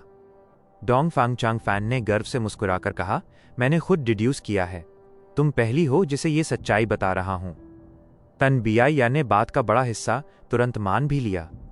आखिर डोंग फांग चैंग फैन एक विजडम पाथ गू इमॉर्टल था, उसकी डिडक्शन तो लगभग सच मान ली जाती थी। ऊपर से वो उसे जानती भी थी और समझती थी कि उसे धोखा देने की कोई वजह ही नहीं है। और दूसरी तरफ स्नोई माउंटेन ब्लेसड लैंड वाले डिमोनिक पाथ गू इमॉर्टल्स तो हमेशा से ही 88 ट्रू यांग बिल्डिंग पर नजर रखे बैठे थे। एमए ट्राइब को छुपकर सपोर्ट देकर जायंट सन इमॉर्टल वेनरेबल की इनहेरिटेंस पर हाथ डालना, ऐसा वो पहले भी कई बार कर चुके थे। ये सोचते ही तन बियाइया शांत बैठ ही नहीं पाई। वो लियू ट्राइब की एक्सटर्नल सुप्रीम एल्डर थी और चोरी छुपे लियू वेनवू को सपोर्ट कर रही थी। अगर लियू वेनवू इंपीरियल कोर्ट की थ्रोन हासिल कर लेता तो लियू ट्राइब में उसकी अपनी पकड़ बहुत मजबूत हो जाती। लेकिन एमए ट्राइब की मौजूदगी उसने जो भी प्लानिंग की थी सबको बैडली प्रभावित कर रही थी। इसलिए वो चुप कैसे रहती? वो खड़ी हो गई और बोली, ब्रदर चांग फैन, मामला बहुत गंभीर है। डिमोनिक पाथ गू इमॉर्टल्स तो भेड़िए और गीदड़ जैसे होते हैं, बाकी लोग अभी अंधेरे में हैं। मैं तुरंत जाकर सबको बता देती हूं। मुझे अब चलना होगा। गो डोंग फांग चैंग फैन धीरे से सिर हिलाता हुआ बोला और ब्लेस्ड लैंड का दरवाजा खोल दिया। तैन भी या के जाते ही डोंग फांग चैंग फैन के चेहरे पर, जो अब तक बिल्कुल शांत झील जैसा था, उसमें हल्की सी मुस्कान उभर आई। ये पूरी डिस्कशन उसी ट्रैप का हिस्सा था जो उसने टैन बी या के लिए बिछाया था। तन बी या भी कम चतुर नहीं थी, लेकिन जब इंसान खुद मामले में उलझा हो और अपनी उम्मीदें दांव पर लगी हों तब उसे बरगलाना आसान होता है। डोंग फांग चैंग फैन की नज़र फिर स्मोक इमेज पर गई, जहां बैटल में बदलाव होने लगे थे। लंबी लड़ाई के बाद डोंग फांग यू लियांग अब संभाल नहीं पा रहा था और पीछे हटने लगा। जब मेन चीफ कमांडर ही पीछे हटने लगे तो आर्मी का मोराल गिरना ही था और उसके आदेश पर पूरा सेना दल रिट्रीट करने लगा। आर्मी बिखर तो रही थी, लेकिन भागदौड़ में नहीं। साफ दिख रहा था कि बहुत ट्रेनिंग मिली हुई है। डोंग फांग यू लियांग ये पहले से जानता था, इसलिए उसने बैटल से पहले ही रिट्रीट की पूरी प्लानिंग की थी। डोंग फैंग आर्मी धीरे धीरे पीछे हट रही थी और बीच बीच में काउंटर अटैक भी कर रही थी। इस वजह से हे ट्राइब के कई गू मास्टर्स अपनी ही लापरवाही से मारे गए। विंड डीमन, तू ये डरपोक चूहा भागना चाहता है क्या? वाटर डीमन हाउ जिलियू दहाड़ा। उसका पूरा शरीर चोटों से भरा था और खून से तर था। विंड डीमन ने बस ठंडी सी आवाज में हू की और बिना जवाब दिए रिट्रीट करने लगा। डोंग फांग यू लियांग के आदेश पर डटा हुआ। आर्मी की डिफेंसिव लाइन कुछ सोलाई आगे थी। बस वहां तक पहुंच जाएं तो थोड़ी सांस लेने और ताकत वापस लाने का मौका मिल जाता। फिर तो बारी हे ट्राइब आर्मी की होती और ये खराब शुरुआत बस एक छोटी सी बात बनकर रह जाती। लेकिन ठीक इसी समय वुल्फ ग्रुप अचानक जोर से हुआ और सब एक साथ इकट्ठा होकर फिर से एक वुल्फ टाइड बन गई और सीधा डेथ चार्ज में डोंग फैंग आर्मी पर टूट पड़ी। वुल्फ ग्रुप गू मास्टर्स की तरह नहीं सोचता। गू मास्टर्स जान बचाने के लिए रुकते हैं, वुल्फ्स तो मौत से नहीं डरते, सीधे टूट पड़ते हैं। डोंग फांग यू लियांग का दिल चीर गया इसे देखकर। वुल्फ टाइड की टक्कर से डोंग फैंग अलायंस आर्मी में इतने कैजुअलिटीज हुए कि आर्मी में दहशत फैलने लगी और सेना फिर से टूटते हुए दिखने लगी। फैंग युआन ने मास्टर लेवल इंस्लेवमेंट अटेनमेंट का 80% प्रयोग किया था। इतने जोरदार तरीके से वेव्स पर वेव्स आती रहीं कि देखने वाले भी हैरान रहे। डोंग फैंग आर्मी तो जैसे मिट्टी थी, वुल्फ टाइड उन्हें बार बार धोकर टुकड़े टुकड़े कर रही थी। इस जोरदार सोल फ्लक्चुएशन ने फैंग युआन की पोजीशन खोल दी। लेकिन फैंग युआन तो अब छिपा ही नहीं था। वो ट्विन हेडेड राइनो पर सीधे खड़ा था और उसके आसपास कई गू मास्टर एक्सपर्ट्स जमा थे। वुल्फ किंग चैंग शानयेन। डोंग फांग यू लियांग ने दांत कड़काए, उसकी आंखों से जैसे आग निकल रही थी। इस बैटल में उसने फैंग युआन की क्रूरता और खूंखार तरीके को असली रूप में महसूस किया। और ये मत भूलो, फैंग युआन अब तक पूरे बैटल में सिर्फ 2 बार ही चला था। पहली बार जब उसने हाथ हिलाया तो सीधा ऑल आउट वॉर शुरू कर दिया, जिससे डोंग फांग यू लियांग की आधी प्लानिंग शुरू होने से पहले ही बेकार हो गई। और अब दूसरी बार जब डोंग फैंग आर्मी सबसे कमजोर हालत में था, तब उसने पत्थर फेंककर घाव को और गहरा कर दिया। गू मास्टर्स के पास अब प्राइमीवल एसेंस भी लगभग नहीं बचा था। इतने देर से लड़ते लड़ते वो भी वुल्फ्स के साथ ही मरने मरने तक आ चुके थे। हाँ, फैंग युआन के वुल्फ ग्रुप को भी भारी नुकसान हुआ, लेकिन उसके लिए यह बहुत बड़ा प्रॉफिट था। वुल्फ्स तो नॉर्दर्न प्लेन्स में हजारों लाखों हैं, वो तो अगले ही दिन पूरी वुल्फ पैक पूरी कर सकता था। लेकिन दूसरी तरफ दुश्मन के जो ज्यू मास्टर्स मारे गए वो बहुत कीमती थे। डोंग फैंग आर्मी कुछ ही देर में बहुत ज़्यादा नुकसान झेल गया और पीछे हटते वक्त वो ढेर सारी लाशें वैसे ही छोड़कर भागने लगे। भागो भागो, नहीं तो देर हो जाएगी। डोंग फैंग यूलियांग जिस हालत से सबसे ज़्यादा डर रहा था वही आखिरकार सामने आ गया। डोंग फैंग अलायंस आर्मी पूरी तरह टूटकर बिखर गया। लड़ने की बिल्कुल इच्छा नहीं बची थी, बस जान बचाकर इधर उधर भाग रहे थे। हे ट्राइब आर्मी ने इसी मौके पर बेहद क्रूर मैसेकर शुरू कर दिया। डोंग फैंग यूलियांग दांत भींचकर रैंक 4 गू मास्टर एक्सपर्ट्स को तुरंत आदेश देता है कि जाकर दुश्मनों को रोकें। एक्सपर्ट्स पीछे मुड़कर भारी हमला करते हैं और थोड़ी देर के लिए हे ट्राइब आर्मी की रफ्तार को रोक देते हैं। लेकिन ये रुकावट ज़्यादा देर नहीं टिकती, क्योंकि हे ट्राइब के रैंक 4 गू मास्टर एक्सपर्ट्स भी आगे आ जाते हैं और डोंग फैंग ट्राइब के एक्सपर्ट्स को रोक देते हैं। डोंग फैंग यूलियांग फिर से लड़ाई में कूदता है, लेकिन हे लू लैन उसे जकड़कर वहीं रोक लेता है। उधर उसकी सेना को दुश्मन को पकड़कर मारता देख फैंग युआन एकदम से रुक जाता है और अपने वुल्फ ग्रुप को पास बुला लेता है। उसका ये कदम तुरंत ब्लैक बैनर एलीट ट्रूप के कमांडर की नज़र में अच्छी छाप छोड़ देता है। कमांडर की नज़र में ये मौका था कि वुल्फ किंग बड़े बड़े बैटल कंट्रीब्यूशन ले सकता था, लेकिन उसने उल्टा ये सारे अचीवमेंट्स बाकी लोगों को दे दिए। इस बात पर कमांडर ने ओपनली फैंग युआन की तारीफ की। फैंग युआन समझ गया था कि सामने वाला उससे अच्छा रिश्ता बनाने की कोशिश कर रहा है। हे शिव वी को उसकी बॉडीगार्ड की जगह दी गई थी, लेकिन खतरे के वक्त शिव वी उसे छोड़कर भाग गया था और अगर वाटर इमेज गू ना होता तो फैंग युआन अब तक मर चुका होता। लेकिन फैंग युआन कभी किसी और की प्रोटेक्शन पर भरोसा नहीं करता, वो सिर्फ खुद पर निर्भर रहने वाला इंसान है। साथ ही हे शिव यी हे लू लान का बहुत भरोसेमंद जनरल था और इसी वजह से फैंग युआन उसके खिलाफ जाकर कुछ कर भी नहीं सकता था, और सच कहें तो वो ऐसी बेकार की अंदरूनी लड़ाई में फंसना चाहता भी नहीं था। फैंग युआन ने बस हल्के से जवाब दिया, जिससे कमांडर को ये इशारा मिले कि उसने इस बात को दिल पर नहीं लिया है। ये देख कमांडर ने धीरे से राहत की सांस ली और मन में सोचा कि वुल्फ किंग भले ही एरोगेंट हो, लेकिन अंदर से बेहद बड़ा दिल और असाधारण सोच का इंसान है। आखिरकार डोंग फैंग आर्मी किसी तरह पागलों की तरह भागते हुए पहली डिफेंस लाइन तक पहुंच गई, लेकिन इसका जो दाम चुकाया वो बेहद भयानक था। पूरी आर्मी में से पहले बैटल में 20% लोग मारे गए, लेकिन वुल्फ ग्रुप और दुश्मन की पीछा करती आर्मी की वजह से 50% लोग और मर गए। सिर्फ 30% लोग, वो भी घायल और टूटी हालत में डिफेंस लाइन तक पहुंच पाए। रैंक 4 एक्सपर्ट्स में से 2 लोग हे ट्राइब आर्मी को रोकते हुए मारे गए। हे ट्राइब आर्मी बिना रुके पीछा करती आई, लेकिन वॉल्स पर खड़े फेदर एरो एलीट ट्रूप ने उन पर तीरों की बरसात कर दी और सैकड़ों लोग मारे गए। आखिरकार हे ट्राइब को मजबूर होकर पीछे हटना पड़ा। ये वही एलीट ट्रूप था जिसे डोंग फैंग ट्राइब ने बड़े ध्यान और मेहनत से तैयार किया था, और ये ब्लैक बैनर एलीट ट्रूप से किसी भी तरह कम नहीं था। हे ट्राइब के गू मास्टर्स ने 3 बार जबरदस्त चार्ज किया, लेकिन हर बार फेदर एरो एलीट ट्रूप ने उन्हें वापस धकेल दिया। हे लू लैन ने रैंक 4 गू मास्टर्स को आगे भेजा, लेकिन वो डोंग फैंग यूलियांग की पहले से की गई तैयारी में फंस गए और उनमें से 3 एक्सपर्ट्स मारे गए। लॉर्ड अलायंस लीडर, दुश्मन लोग अपने इलाके का फायदा उठा रहे हैं और उनके पास डिफेंस का पूरा बेनिफिट है। हमारी तरफ के लोग बहुत देर से लड़ रहे हैं और प्राइमेवल एसेंस भी खत्म होने को है। अभी बेहतर यही है कि हम पीछे हटें और नए सिरे से प्लान बनाएं। एक्सपर्ट्स का समूह वापस मेन टेंट में आया, जहां कनिंग जेंटलमैन सन शी हान ने यह सलाह दी। फैंग युआन का माथा सिकुड़ गया।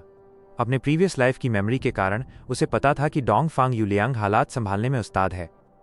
कमजोर होकर भी मजबूत सेना को पटक देता है। अगर लड़ाई ज्यादा देर खिंची तो डोंग फैंग यूलियांग को और ज्यादा जानकारी मिल जाएगी और इससे हे ट्राइब के लिए हालात और खराब होंगे। इस बार फैंग युआन की दखलंदाजी की वजह से हे ट्राइब पहले से कहीं ज्यादा हावी हो चुका था, लेकिन डोंग फैंग यूलियांग पूरी तरह स्वस्थ था और वो अपने आप में एक बहुत बड़ा खतरा बना हुआ था। उसको संभालने का सबसे अच्छा तरीका यही था कि लगातार हमला करते रहो, ताकि उसे कोई मौका न मिले कि वो अपनी चालें चल सके या कोई नई योजना बना सके। हे लू लैन ने कनिंग जेंटलमैन की सलाह पर चुपचाप सोचा। वो पहले भी कई बार डोंग फैंग यूलियांग से भिड़ चुका था और उसके तरीकों को अच्छी तरह जानता था, इसलिए वो इस मौके को हाथ से जाने देना नहीं चाहता था और उसकी नज़र धीरे से फैंग युआन पर चली गई। फैंग युआन ने गर्व से मुस्कुराते हुए हे लू लैन से कहा कि हे ट्राइब लीडर को बिल्कुल चिंता करने की जरूरत नहीं है। वो यकीन दिलाता है कि वो सिर्फ 1/4 आवर में इस डिफेंस लाइन को तोड़ देगा। सारी भीड़ हैरानी से उसे देखने लगी, जबकि कनिंग जेंटलमैन हल्का सा तिरस्कार भरा मुस्कुराया, जैसे फैंग युआन बस बड़ी बड़ी बात कर रहा हो। लेकिन हे लू लैन के चेहरे पर खुशी फैल गई। उसने कहा कि फिर तो वो वुल्फ किंग का असली कमाल देखेगा। फिर वुल्फ पैक्स फिर से इकट्ठा हुआ और उन्होंने डोंग फैंग ट्राइब की पहली डिफेंस लाइन पर फिर से टूटकर हमला कर दिया। डोंग फैंग ट्राइब ने बहुत मजबूत डिफेंस किया और सिर्फ कुछ क्षणों में ही दीवारों के नीचे वुल्फ कॉप्सेस की कतार लग गई।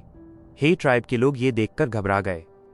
उन्हें लगा फांग युआन तो जैसे वुल्फ ग्रुप को बेमतलब मौत की तरफ धकेल रहा है, जैसे उसे उनके बलिदान की कोई परवाह ही नहीं।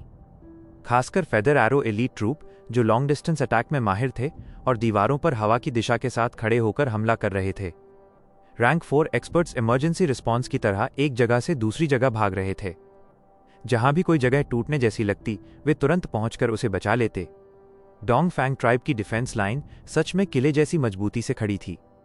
लेकिन फांग युआन हल्की सी हंसी छोड़ते हुए लगातार वुल्फ हाउल गू एक्टिवेट करता गया, जिसकी वजह से उसके हमलों में एक से एक खतरनाक वेरिएशंस आते चले गए। हर एक वेरिएशन डिफेंस लाइन के लिए भारी खतरा बन जाता। इस तरह की हाई इंटेंसिटी बैटल की वजह से वुल्फ ग्रुप में बहुत बड़ा नुकसान होने लगा। देखते ही देखते 2,80,000 वुल्व्स मारे गए। फांग युआन ट्विन हेडेड राइनोसरस की पीठ पर खड़ा बिल्कुल भावहीन चेहरे के साथ वुल्फ ग्रुप का नेतृत्व करता रहा। मुख्य टेंट में बैठे सारे लोग धीरे धीरे उसे बिल्कुल अलग नजर से देखने लगे। वुल्फ किंग की ये बेरहम कमान देखकर उनके मन में डर उतरने लगा।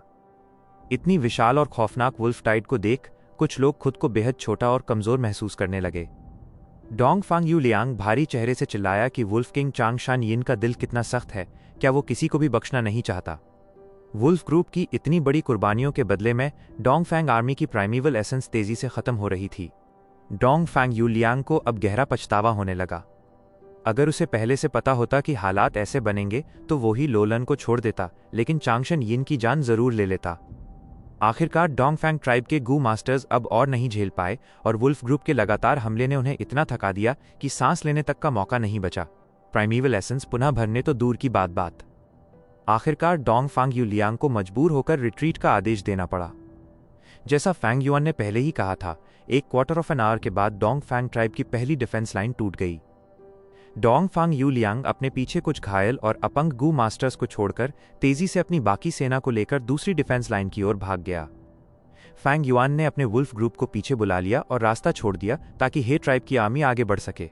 इस कदम से उसे सबकी नजरों में काफी अच्छा प्रभाव मिला। हे लू लैन ने कहा कि वो बैटल में कुछ घायल हुआ है, इसलिए बाकी लोग आगे बढ़कर दुश्मन को मारें, लेकिन सावधानी रखें क्योंकि डोंगफैंग यू लियांग जरूर कुछ न कुछ जाल बिछाकर गया होगा। वो खुद मुख्य टेंट में ही रुका और आगे बढ़ने का जिम्मा हाओ जी लियू, पैन पिंग, वांग ट्राइब लीडर और बाकी लोगों को दे दिया। सब लोग उत्साहित होकर टूटी डिफेंस लाइन को पार करते हुए पीछा करने निकल पड़े। लेकिन जैसे ही उन्होंने डिफेंस लाइन पार की, अचानक एक जोरदार धमाका हुआ। एकदम गड़गड़ाहट जैसी आवाज के साथ दर्जनों गू मास्टर्स हवा में उछलकर जलते हुए धरती पर गिरे। पीछे सिर्फ बिखरा हुआ मांस और कटे फटे अंग रह गए। फिर लगातार बूम बूम बूम की आवाजें आती चली गईं और चारों ओर एक के बाद एक धमाके होने लगे। पूरी डिफेंस लाइन जैसे विस्फोटों से भर उठी। जो लोग पीछा कर रहे थे वे तुरंत भारी नुकसान झेलकर अफरा तफरी में पड़ गए। इन्वेस्टिगेटिव गू मास्टर्स दौड़ते हुए मुख्य टेंट में पहुंचे और बोले कि ये चार्ड थंडर पोटैटो ग्यू है। डोंगफांग यू लियांग ने डिफेंस लाइन के नीचे इसकी बहुत बड़ी मात्रा छिपाकर रखी थी।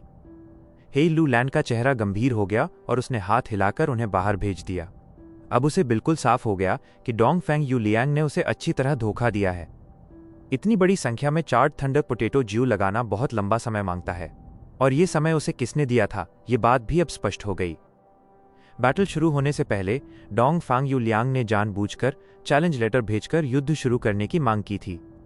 इसके जवाब में हे लू लैन ने कनिंग जेंटलमैन की बात मानकर कई दिन इंतजार किया और रियर आर्मी के आने के बाद ही बैटल शुरू की।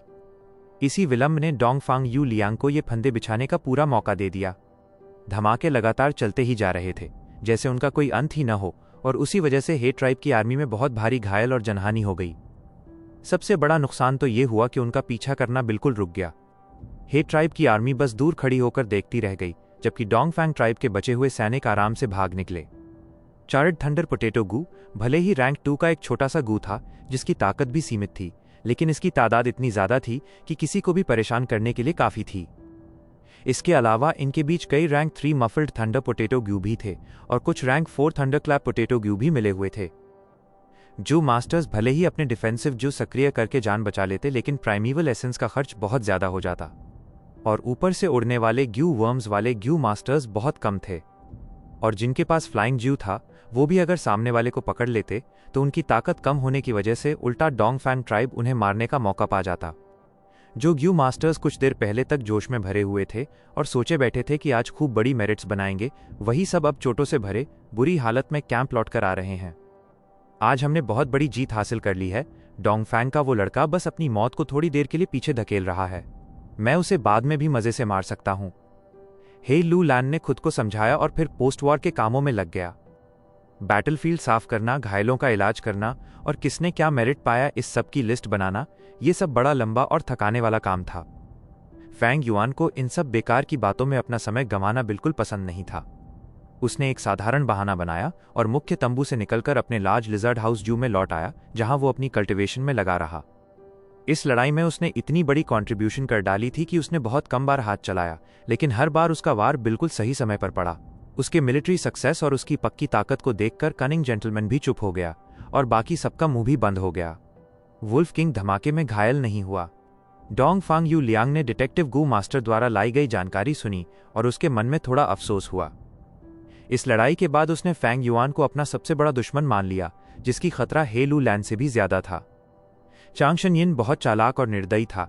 उसे गे ट्राइब के मरने जीने से भी कोई फर्क नहीं पड़ता था। भले ही वो रैंक 4 पीक स्टेज का था, लेकिन वो हे लू लैन से कहीं ज्यादा मुश्किल प्रतिद्वंदी साबित हो रहा था। डोंगफांग यू लियांग ने पहले से ही सोच रखा था कि चांगशन यिन अपने वुल्फ पैक को लेकर उनका पीछा करेगा। इसकी संभावना बहुत ज्यादा थी, लेकिन उसकी इतनी तैयारी, इतना जाल, एक भी वुल्फ को फंसा न सका। उल्टा हे ट्राइब के कई गू मास्टर्स उसी जाल में मारे गए। एक जू मास्टर की जान जंगली वुल्फ से कहीं ज्यादा कीमती होती है। लेकिन डोंगफांग यू लियांग फिर भी खुश नहीं था। विजडम पाथ गू मास्टर के लिए असली परेशानी एक ताकतवर दुश्मन नहीं होता, क्योंकि वो तो उसकी कैलकुलेशन में अपना रास्ता ढूंढ लेता है। असली परेशानी तब होती है जब सामने वाला आदमी ताकतवर होने के साथ शांत दिमाग वाला भी हो। वुल्फ किंग बिल्कुल ऐसा ही था, शांत, संयमी और एकदम मुश्किल प्रतिद्वंदी।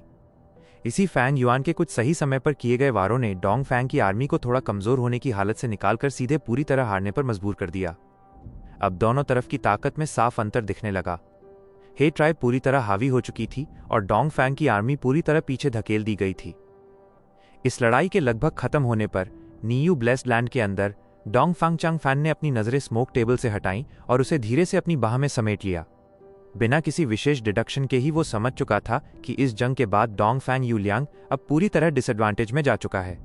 जब तक हे लू लैन कोई बहुत बड़ी गलती न कर दे, डोंगफांग यू लियांग का इंपीरियल कोर्ट तक पहुंचने का सपना अब बहुत ही छोटा रह गया है। लेकिन फिर भी डोंगफांग यू लियांग ने इस लड़ाई में कमाल का प्रदर्शन किया था। अपनी कमजोर आर्मी के साथ भी उसने लंबे समय तक बराबरी की लड़ाई की। उसने अपने पास मौजूद हर कार्ड को पूरी तरह इस्तेमाल किया, खासकर जो कदम उसने ट्राइब की ताकत बचाने के लिए उठाया, जिसकी वजह से फेदर एरो एलीट ट्रूप में एक भी सोल्जर नहीं मरा। ये उसके ट्राइब के प्रति वफादारी को दिखाता है। अब देखना यह है कि वो इस बड़ी मुश्किल हालत को कितनी समझदारी से संभाल पाता है। डोंगफैंग चांगफैन ने बहुत संतोष के साथ अपनी आंखें बंद कर लीं। बाकी ट्राइब्स कितना भी मरें, उससे कोई फर्क नहीं पड़ता था। बस डोंगफैंग ट्राइब का नुकसान कम होना चाहिए। इंपीरियल कोर्ट की ये पूरी लड़ाई जायंट सन इमॉर्टल वेनरेबल द्वारा बनाई गई एक व्यवस्था थी। इसका एक उद्देश्य ये भी था कि वो अपने ब्लड लाइन को सुरक्षित रखे और बाकी ट्राइब्स को कमजोर कर दे। तो गाइज, इसी के साथ आज का एपिसोड यहीं पर खत्म होता है। अगर आपको कहानी पसंद आया हो तो एक प्यारा सा कमेंट और वीडियो को लाइक जरूर कर देना। और हाँ, सब्सक्राइब करके जुड़ जाओ मैक्स मांगा एक्सप्लेन से। बेल आइकन भी ऑन कर लेना ताकि कोई भी अपडेट मिस ना हो। कल फिर मिलेंगे अगले एपिसोड के साथ। तब तक के लिए अपना ख्याल रखना। जय हिंद।